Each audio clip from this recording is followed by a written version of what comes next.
Hey guys, Ryan Fowler with Inner Masculine Live. Hope you're all doing great today. I have one watcher right now. It'll pick up later. It's all good. Give me a comment, whoever's in the house. Anyways, probably one of my loyal guys, but if it's a newcomer, welcome. So today we are going to pick apart a clip on a very, very popular site channel called Psych2Go. I think they have almost 11 million subscribers. There's actually a lot of good information on this clip. It's about procrastination, but it's P-Dubs and Nicholas. How's it going, guys? So the clip's really good, but it's incomplete as always. And that's just because they don't have the techniques to really go in and change what's in your subconscious and really explain, they don't differentiate between things that might be conscious and subconscious. But, when I help people, I look at conscious and subconscious. I don't skimp on conscious techniques. A lot of the techniques are going to be talking about in this video I use. I'm going to tell you some of these techniques that I normally reserve for, the paying clients or paid webinars or whatever. I'll tell you some of that. I won't go into, complete detail. It's not going to be a lecture on these techniques, but I'll point out what they're doing and what I do. But this video actually kind of points to, without going into enough detail, which I'm going to add, it points to subconscious stuff that keeps people procrastinating, not getting done what they need to get done. I would say, I've up-leveled my internal world. I've done a lot of self-work. As you guys know, that's why I'm helping others now. Because, I used to procrastinate like crazy. I would say my procrastination now is about 5% of what it used to be. Every now and then I'll procrastinate something a little bit. It's usually, my camera's glitching. Give me a sec. It might go out, but that's okay. It happens sometimes. I knocked my laptop. There you go. If I nudge it, sometimes that happens. All right. So, yeah, Nicholas, good to see you too, my man. And P-Dub's always here pretty much. If Mike Horton's in the house, thanks for the kind words on the show. I was on MLD's show last night. Hey, Jesper, how's it going? So we're going to talk about procrastination, and I'm going to kind of clue you guys in to not only they give some good advice here, but I'm going to show you a scientific study that kind of shows how their advice is incomplete and why. They're using cognitive behavioral techniques to help people overcome procrastination, which helps to a point. It really does. I use these techniques. Hi, Austin K. How you doing? Welcome to the show. But you guys just want to understand that CBT techniques to overcome procrastination or anything else, self-sabotage, depression, whatever, it's incomplete. I'm going to show you a scientific study that kind of sheds light on that. And I'm going to show you guys what can we do to really turbocharge these solutions and make them much, much more effective. Well, the trick is you got to go into the subconscious. You got to work directly on subconscious beliefs. You don't use your logical mind to work on a different part of your brain, your subconscious. I mean, you can, but it's just way less effective. And I'll explain the difference between subconscious and conscious. And you actually want to use both. You do want to use both. So I'm going to dive into this clip for you guys. First off, I got to give my standard plug. Let me share this real quick. And it's not in my title now, but I have an ebook I've been working on. It's almost ready. And if you go to innermasculine.com, upper right-hand corner, click free ebook, or it's innermasculine.com/free-ebook. Put in your email, you're going to get this ebook. Here's a table of contents. Now, I reorganized the table of contents, but all the content's there. This is going to be, book's almost done. Probably going to be dropping it this Saturday or Sunday. Probably Sunday, honestly. Sunday night, Monday at the latest. But Carl Jung, father of modern psychotherapy, said, until you make the unconscious conscious, it will direct your life and you will call it fate. Neuroscience, modern psychology knows 95% of our behavior is dictated by our subconscious mind. If you want to up level, if you want to change your behavior, get better, do better, feel happier, etc., 95% of the action is in your subconscious. This is established. This is not up for debate. This is science. These are facts. why is there so little information on how our subconscious mind works? Why is so little information? You've heard of subconscious programs. What the hell is a subconscious program? You've heard of that, how does it work? Well, this book is just going to explain it all. No fluff. This is just simple concepts. Boom, boom, boom, boom, boom. After you read this book, and you say, that's why I procrastinate. That's why I have anxiety. That's why I self-sabotage. That's why I play video games or, porn, drink too much, whatever. 5 types of subconscious traumas, the 3 motivational archetypes, why, the best one is pursue pleasure and realize your dreams. But if you have bad subconscious programs, that motivational archetype is not available to you if your subconscious programs are messed up enough. So we're going to explain all of this. And, then the goal is optimize your subconscious. That's what I do. I teach people at a core level to unconditionally love themselves, believe in their ability and value. It changes everything, and let go of anything that doesn't serve them. And there's a lot of letting go to do for a lot of people. We do that at a core level. This is going to show you the blueprint of how our subconscious works.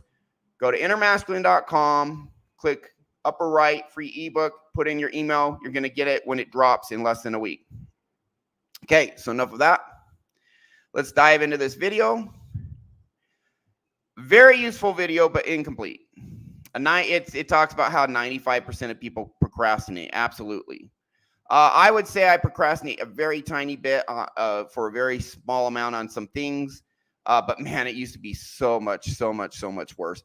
I'm working about 55 hours a week now, and I'm doing the hard stuff. I get the hard, high priority tasks done first, always, because they're high priority, and I don't have the resistance that a lot of people have. But I used to have a ton. It's gone. But here we go. We're going to dive into this. Now, I'm not starting at the very beginning. We're about 13 seconds in because the first 13 seconds talked about cat videos. To hell with that. So we're just going at 13-second mark. Here we go.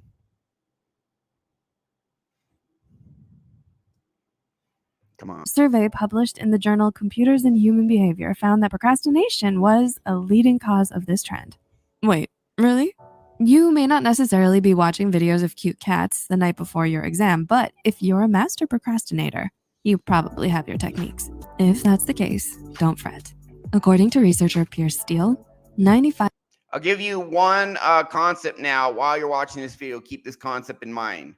Our brain motivates us towards pleasure, but the stronger program, above all, avoid pain, including emotional pain. So keep that in mind when you watch all of this. It is more or less the underlying factor that causes procrastination, assuming you're not tired and you don't absolutely hate the work. Other than that, you're just avoiding pain. But we'll keep going. 5% of people procrastinate to some degree.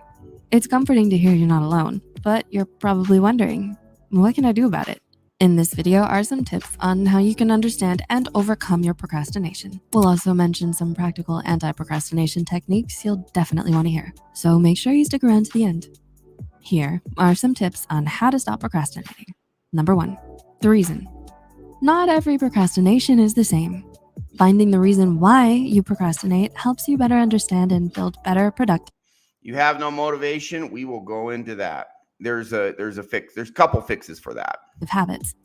Sometimes you're just so bored with whatever you need to do. Everything else seems more interesting than studying for that test or writing that report or washing those dishes. Could boredom be the cause of your procrastination? If there's no pleasure to pursue, that could be one reason you're procrastinating, but there's almost always some sort of pain you're avoiding as well. We'll keep going. Other times, you're overwhelmed with too many things all at once. The thought of 50 tasks on your to-do list makes you anxious, so you don't even want to start. Do you think you have too many things on your plate? And for some people, procrastination is more than a bad habit, but a sign of underlying mental issues. Research suggests that procrastination can be... That's subconscious stuff, underlying mental issues. Now, they're going to talk about how procrastination leads to these things. That's not true. Procrastination is a symptom. It is not a root cause. And I'll explain how that works subconsciously after we go through this little bit. A cause of serious stress, and it's also associated with ADHD, OCD, anxiety, and depression. If you feel like you procrastinate so much... Okay, so what you guys want to understand, our brain pursues pleasure, but above all, even if there's pleasure there, stronger program, avoid the pain. Now, here's the thing, anxiety or any sort of resistance is tied to the fight or flight response. It's instinct. It is not a bad subconscious program. It's instinct. Avoid anything that could lead to pain, including emotional pain. Emotional pain in the past actually threatened our survival because it was tied to don't do this or you'll anger the tribe. You'll get kicked out of the tribe, and that would lead to lower survival chance if you're on your own or if the tribe doesn't help you out, etc. So here's what you want to understand about fight or flight response. If you have resistance to doing something, it is typically now maybe you have no motivation. That's not too, maybe you are tired. If you're tired, get rest. If you're overwhelmed, like they said, put everything else aside. Now, there can be some subconscious programs making you like think of everything you have to do. So we might need to fix that. But otherwise, you just focus on one task at a time. But these other things aside that are pretty easy fixes, get rest, focus on one thing at a time, etc. Putting those, or you just hate the work, etc. But putting those aside, number one thing by far that makes people procrastinate, that's the hardest to fix if you don't know how to fix it, I do, but it's because it's tied to subconscious programs, is we see pain attached to the task. Now, the fight or flight response, in this case, flight, neuroscientists have called this lizard brain, limbic system, cockroach brain. All it does is it associates a task with the threat of pain. Even if the pain comes from how you feel from not doing the task, you will still procrastinate. Your brain gives you resistance, whether it's anxiety, dread, fear, a limiting belief. You just don't want to do it. You're like, man, I got to do it. And you feel this internal resistance to doing it. It's because your brain ties potential pain. Doesn't mean there will be pain, but it means there might be pain, including emotional pain. Usually, honestly, most often emotional pain tied to a task. You either do it and you feel like crap because you did it wrong. And this is where perfectionists, they put stuff off until it's perfect. And so they get a lot less done. Or if you feel like a failure when you fail and you feel terrible, then you're like, I don't want to do this because if I mess it up, I'm going to feel terrible. But also, if you feel bad for not doing it, that same pain, this limbic system, cockroach hindbrain, fight or flight, the flight part, all it sees is potential for pain, and it gives you the resistance, even if the pain comes from not doing it. This is such an ancient part of our brain. That's all it does. So simple. Sees a pain, gives you resistance. So when they're saying, if you don't do these things in this, if you don't do these things, it causes stress. If you don't do these things, it causes depression. It causes you to feel bad from not doing it. That's the very type of pain that is giving you the resistance. We can go, the painful feelings are tied to bad subconscious programs. The resistance is part of the flight part of fight or flight. You can't get rid of the resistance. You can get rid of the pain so that there's nothing to resist. That's what we do. So we'll keep moving. That it's starting to cause you serious issues, it would be a good idea. So they flat out get this wrong, by the way. Procrastination is a symptom. The depression, all of that is tied to a subconscious program. That's the root cause. That's it. To seek the advice of and I remove that all the time, and people stop procrastinating. That's how I know I'm right, because I fix it all the freaking time. a trained professional. You can watch the Jimmy Miller interview and how I fixed his procrastination. That's on my live show, High Value Alpha Jimmy. That interview, we fixed his stuff he'd been putting off for like 6 months or a year or whatever. Very next day, boom, did it. You'll see. Number 2, self-efficacy. Do you feel like you have the ability to successfully achieve the tasks that you need to do? If you believe you're capable, you're much more likely to reach your goal. Okay. Let me just, that's kind of a big term. You may not understand. So self-efficacy. So I do have another slide here for you guys. Now, the number one thing I do, you read my disclaimer at the beginning of every show. I'm ultimately a deep core self-belief coach. I teach you how to believe in your unconditionally love, value yourself. You believe in your ability and value deep down at your core. And I teach you cognitive exercises for that too. When you believe in your ability and value just deep down at your core and let go of any bad subconscious programs that don't serve you, it changes everything. And so self-efficacy is self-belief. It's a belief in your ability. Here you go. Self-efficacy is a person's belief in their ability to complete a task or achieve a goal. It's their confidence in themselves to control their behavior, exert influence, stay motivated, etc., etc. It just means, hey, I know I can do this. So that's what that is. We'll keep going. I do it all day, every day. I mean, almost every session I'm working on that for people. So we'll go back to this. And honestly, I'm not saying I completely cure your self-belief issues in one session. Oftentimes I do. Sometimes it takes 2, 3, 4, but it doesn't take years. It's pretty damn quick, all things considered. Way more effective than the gold standard techniques that you find nowadays. Okay, so we'll go back to that. And I got receipts. I have a guy right now. I have 18 video interviews on my channel of people who one session, boom, massive. Some of them had 2 or 3, massive difference. Some of them use self-hypnosis. Really do it all. You can always up level more. I have a guy taking all 18 of these video testimonials and putting them into one and then doing a short for each one. So that's coming soon. I got the receipts, man. I do this all the time. I get big results all the freaking time so quickly. All right, here we go back to this. That's what self-efficacy does.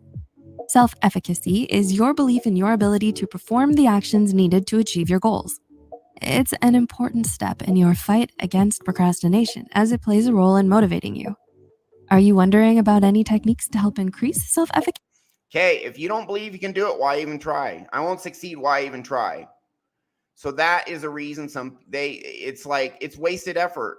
Totally wasted effort. I'm not going to succeed. So you got to believe in your ability. You want to believe in your value. You also need to believe in your value. You need to believe I'm worth this success. I deserve this success. And you also have to believe I can get it. And honestly, all of us want cool stuff. Maybe it's a fancy car. Maybe it's a beautiful, submissive, feminine, loving woman. I mean, we want, this, that, the other, travel the world, whatever it may be. We want stuff. Why don't we go after it? Why do we procrastinate doing the things we do? Well, it's because of all this internal resistance. If you believe you can get this stuff and you're good enough, and even if you fail, it's just a learning experience, you're going to keep going, and you don't feel bad for failing. You don't feel bad if you don't do it. You're like, listen, I don't need to do anything to have value. I just have value, but I'm going to do this because it's cool, because this is my dream, because it would kick serious ass to do it. But if I don't do it, I'm still okay. Like if we get that in your core, there's literally no more resistance, and you have self-belief, then you're just going to do it. You have no resistance and you want it, so you do it. There's nothing holding you back. That is really, I mean, we got to dive into how do we get you there. But I'm telling you right now, if you get that belief system in your core, you go after what you want. I've had so many guys, over a dozen guys say, hey, within a year, 2 years, 4 months, whatever, doing a session with you, my income went up 40%, doubled, tripled. John MLD will tell you, that was the case with him. Got rid of his poverty mindset. We talked about that last night. So anyways, we'll keep going. Kissy, Psych2Go's got you covered. First, reflect on your success. Try to remember the times you did something really well. Were you proud of yourself at that time? Next, identify the strategies you could use to get things done. What is something that usually works for you when you're working on projects? How can you implement that to your future responsibilities? These are all CBT, conscious mind techniques. They're good, but I'm going to comment on them at the end. We'll keep going. And finally, because they have their limits. Address your fears. Are you afraid of failure? What does failing mean to you? If it makes you anxious, how can you cope with that anxiety? Okay, they really don't know how to fix this effectively, just so you know. And they can sometimes fix it to a degree, but I'll show you. I'll show you a study that lays it all out. Number 3, forgive. I can fix it. 95% of the time I can fix it. I'm not 100%. Why was I so lazy? only I'd forced myself to do it. Ugh. Situations like these happen quite often, and when they occur, we may tend to beat ourselves up. But the key to seeing a change in yourself is to leave negative talk behind. Instead, forgive yourself for procrastinating.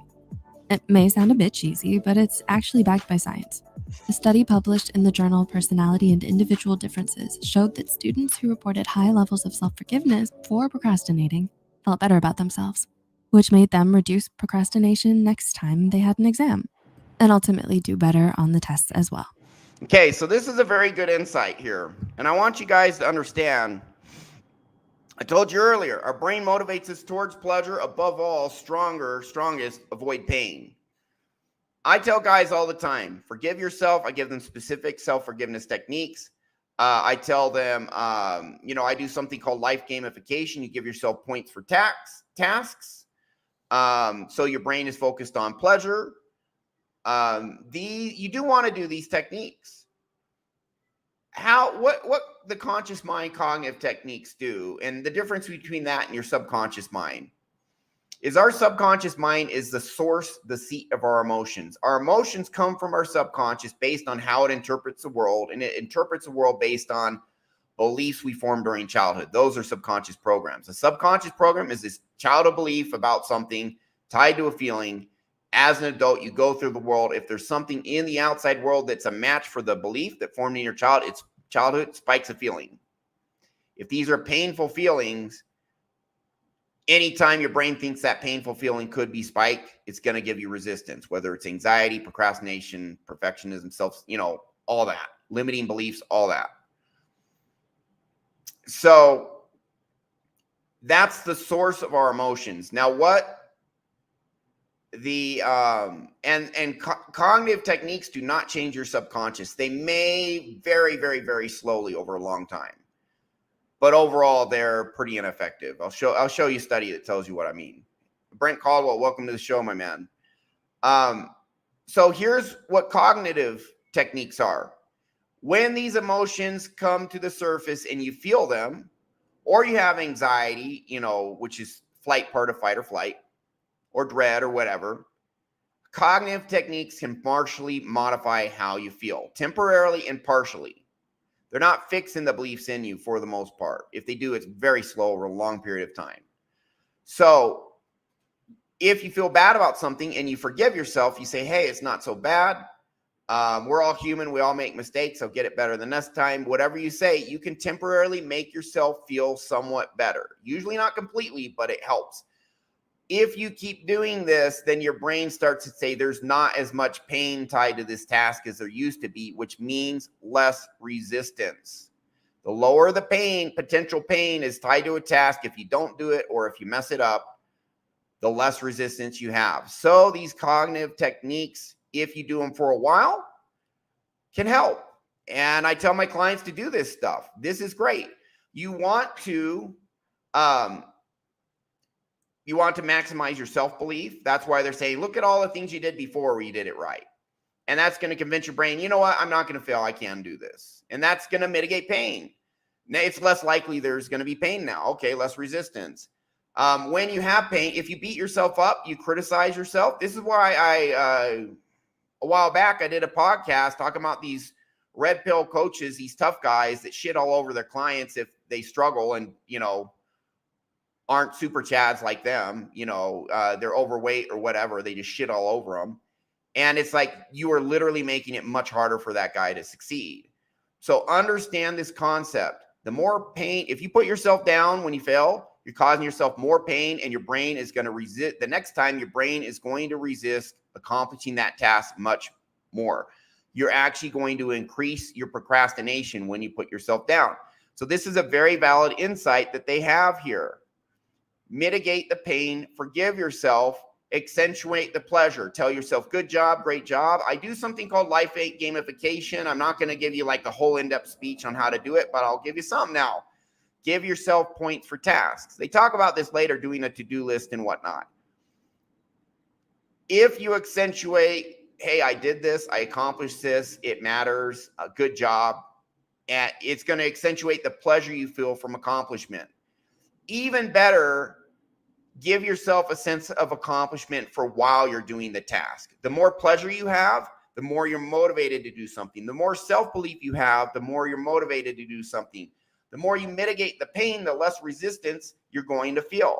This is just flat out neuroscience. But what they're not addressing after we go through all of this is they're not addressing that your subconscious mind is where the emotions come from in the first place. They're showing you how to modify the pain when it comes to the surface to make it less, accentuate the pleasure to make it greater. But the source of these painful and pleasurable emotions in the first place is your subconscious. So what we do is we go down into your core and into your subconscious, and we change the core of how you feel in given situations. So let me give you an example. You can have two skiers at the top of a ski slope. One skier is overjoyed. He's like, oh my goodness, this is the best powder. I can't wait to start skiing. This is amazing. The skier next to him is terrified. He's like, I'm going to fall down. I'm going to break my leg and severely injure myself on this slope. And he's terrified. Same situation, two different people, two different subconscious programs. We take you from the second terrified skier to the first skier who's thrilled, more or less. I'm not going to say it's exactly like that for every situation, but more or less, we literally make it. I tell you this story. Here's a great subconscious program. I've played examples of people who are 9-figure net worth who talk like this. I did a session back in 2020 for a guy who had 9-figure net worth. He made $100 million in 1 year. And he had some stuff he wanted me to clear. I did. But 95% of his internal world was immaculate. I mean, that's why he was so successful. And I got to pick his brain. So I asked him, how do you feel when you fail? I expected him to say, failure's no big deal. I'm just, practicing, learning, growing. I'll get better. He told me, I feel encouraged when I fail. He literally felt encouraged when he failed. He felt pleasure when he failed. That shocked me. It's like, why? And he said, because I know before any big success, there are always a limited number of failures, but they're limited, meaning there's only so many. Each failure to me is therefore a milestone that I'm closer to that big success. It means I've made progress. I feel encouraged. That's why he made 9 figures in 1 freaking year. That is a subconscious program, is a deep down belief tied to a feeling. If you believe something, there's a feeling tied to it, and it resonates deep down, that's subconscious. That's how our subconscious communicates to us through emotions, intuition, instinct. It dictates 95% of our behavior. So cognitive behavioral therapy is modifying what comes up from your subconscious based on the beliefs and feelings down there. Hypnosis and these other techniques where we work directly on your subconscious changes how you feel at the source in a given situation. You go from the terrified skier to the skier who's thrilled and can't wait to get going. Within 2 years of learning these techniques, I wasn't even trying, my income doubled. Then it doubled again.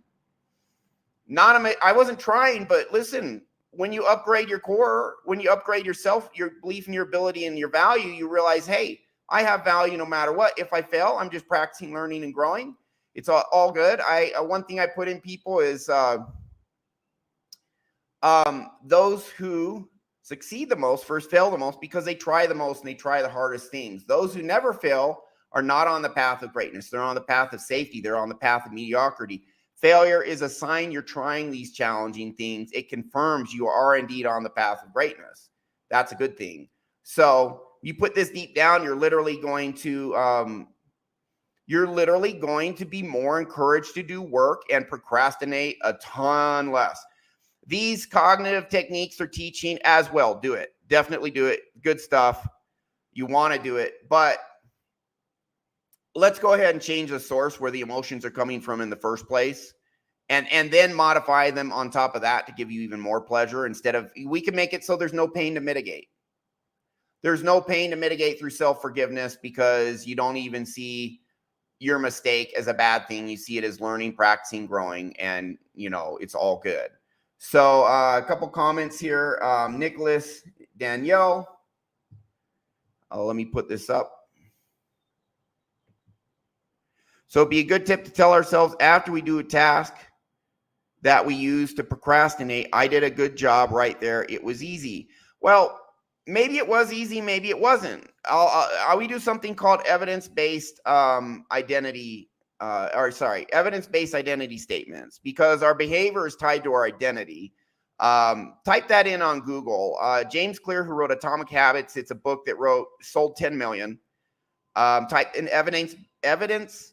identity-based habits. Type that in Google. The James Clear article will come up. And I use his technique as well as a technique Mike Tyson's first coach, Custody Model, did to make Tyson a champion.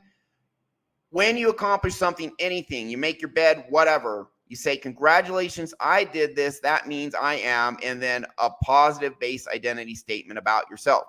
There's another article, Vice Magazine. Type in Google compliments, mini orgasms. Complimenting yourself, the neuroscience, the experiments, the science, the data, it says if you compliment yourself, you get a dopamine release. Anytime you get dopamine release, your brain says, this feels good. What did I do to get this dopamine? I'm going to do it more. Dopamine is our brain's built-in motivation system, reward system. So these cognitive techniques do work. If you say, I made my bed, that means I'm clean and disciplined. Your brain's going to say, well, he did just make his bed. Maybe it's true. Maybe he is clean and disciplined. You're showing your brain evidence that you have a good identity. I'm clean and disciplined. I'm a high value man. I'm on my purpose.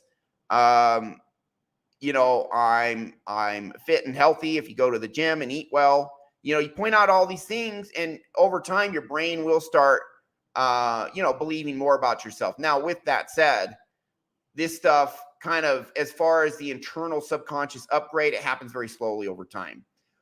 You still want to do it. And the other benefit is you feel good when you do it. You get a dopamine release, and then your brain says, this feels good. I want to do it more. So when you compliment yourself for doing tasks, your brain is starting to say, these tasks lead to pleasure. It increases your motivation. Trying to figure out how to put this. Our brain pursues pleasure, avoids pain. You want to mitigate the pain. You want to accentuate the pleasure. But also I do something called life gamification. Give yourself points for doing tasks. And if you have any resistance, give yourself triple points just to do the task for the first 5 minutes. You actually want to structure your brain so that you're getting dopamine release while you're doing the task. You break it down into steps, give yourself points for each phase. I showed a TED Talk where a guy had a computer kind of game puzzle, and one group, 50,000 people tried the puzzle. One group, every time they messed up, because you can try as many times as you want until you solve the puzzle. One group, every time they messed up, they just got a message saying, that didn't work, try again. Another group got a message, that didn't work, you lost 5 points of your starting 200 points, try again. That one message, you lost 5 points. Well, guess what? The group that did not get penalized for failing, on average, they tried 12 times before either succeeding or giving up. The group that got penalized, -5 points, these stupid points that don't matter at all, they're fake internet points. No one's probably even watching this guy or girl do it. They only tried 5 times before giving up or succeeding. So if you think about that, they gave up 2.5 times quicker because of stupid -5 points. It's not reality. It's your brain's perception that affects your motivation or your lack of motivation. It's your brain perceiving there's pain here. Even if in reality there's no pain, it's just emotional pain within you, still gives you all these hurdles: procrastination, self-sabotage, limiting beliefs, etc. So I wouldn't say it was easy. Well, I mean, you can if you want, but I would say something true that's in line with reality. I made my bed. That means I'm clean and disciplined. Congratulations to me.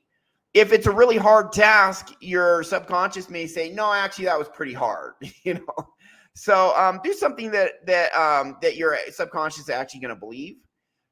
Prove to yourself, get some dopamine release when you compliment yourself after you do a task, but even compliment yourself while you're doing a task. Say, hey, this is a hard task. I got over that anxiety hump. I'm doing it. I'm a badass. Do it while while you're doing the task. Anyways, but these are all just cognitive techniques.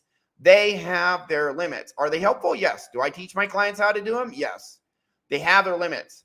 So this video is giving you good solutions, but incomplete solutions, because honestly, I mean, maybe some people procrastinate just a little and they do these techniques and it totally solves everything for them. But people who procrastinate severely or moderately, these techniques are going to help. But unless they fix their subconscious, where these painful emotions are stored that are making them procrastinate, unless they fix that at the core, they're going to procrastinate to some degree the rest of their life if they don't fix the bad subconscious programs. That's the source. CBT, cognitive techniques, are modifying the pain that comes up from within or the potential pain, modifying it partially, but it's not changing the source of all that pain down there. Fear of failure, feeling like crap when you fail, feeling like crap when you don't do what you should, etc. So we'll keep going. So this is helpful, but incomplete. Oh, let me... Number 4, anti-procrastination techniques. While you work on the root of a problem, here are some tips and tricks to get. And see, that's the thing, is they use cognitive techniques to work on the root.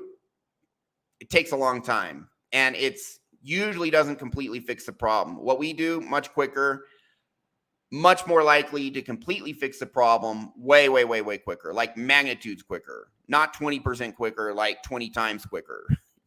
Get you started on your next project. Feeling overwhelmed by the sheer volume of tasks?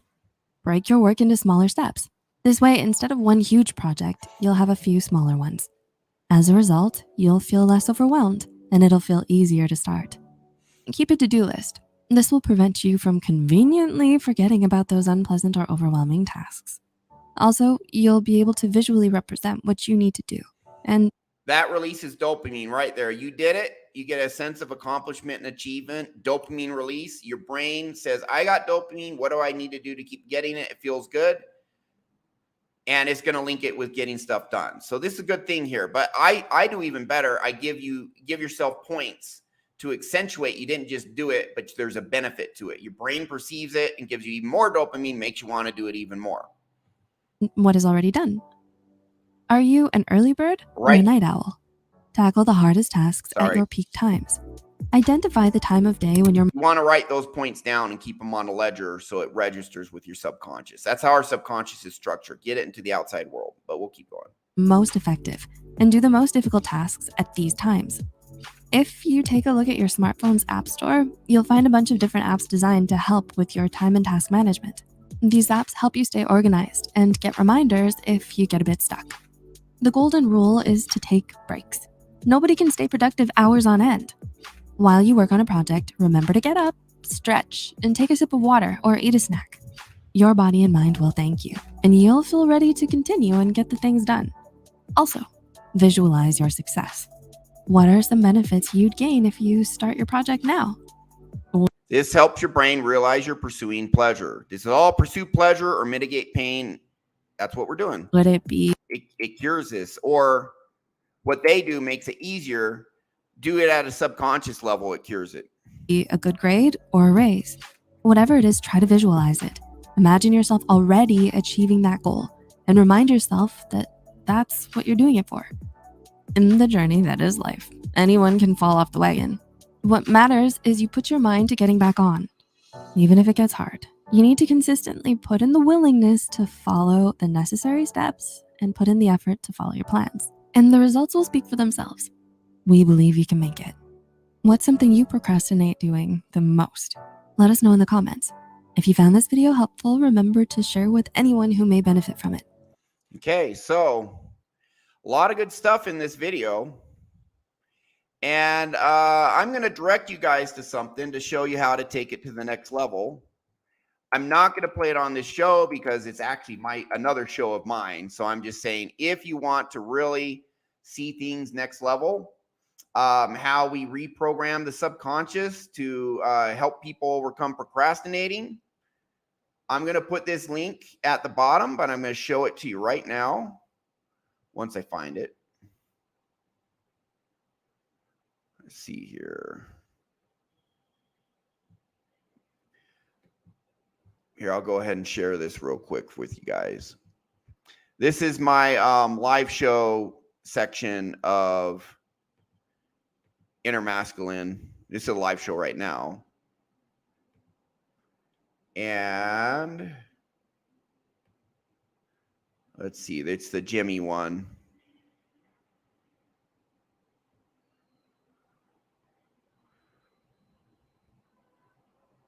High value alpha Jimmy. Okay, so this guy right here, on my interviewing high value alpha Jenny, no success can overcome inner game issues.